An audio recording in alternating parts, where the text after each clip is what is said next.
மாத்த முடியும். இந்த பாரு எனக்கும் உனக்கும் போட்டி முடிஞ்சா என்னை கை வச்சு பாரு. நான் ஆபீஸ்ல இருப்பேன், வீட்டுல இருப்பேன். யோசிச்சு பாருங்க சென்டென்சஸ் அண்ட் ஸ்டேட்மெண்ட்ஸ். நான் வீட்டுல இருப்பேன், அது அவசரம். என்னை கைவிங்க, என்னுடைய தொண்டர்கள் தொடாதீங்க. He has created his own space. He is becoming a beautiful political leader. புரியுங்களா? He is growing as a political leader.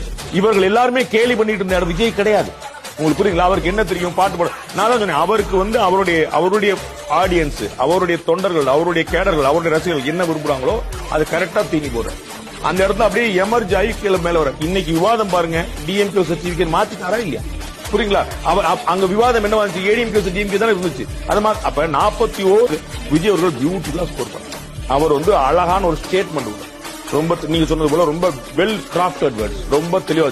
அதுல 1 வருத்தம், 2 சந்திப்பேன், 3 சிஎம் எச்சரிக்கை, 4 என்னைய தொட்டு பாருங்கிற ஒரு போல்டு ஸ்டேட்மெண்ட், 5 ஸ்ட்ராங்கா நம்ம வருவோம் அப்படின்ற மெசேஜ். Purely politics.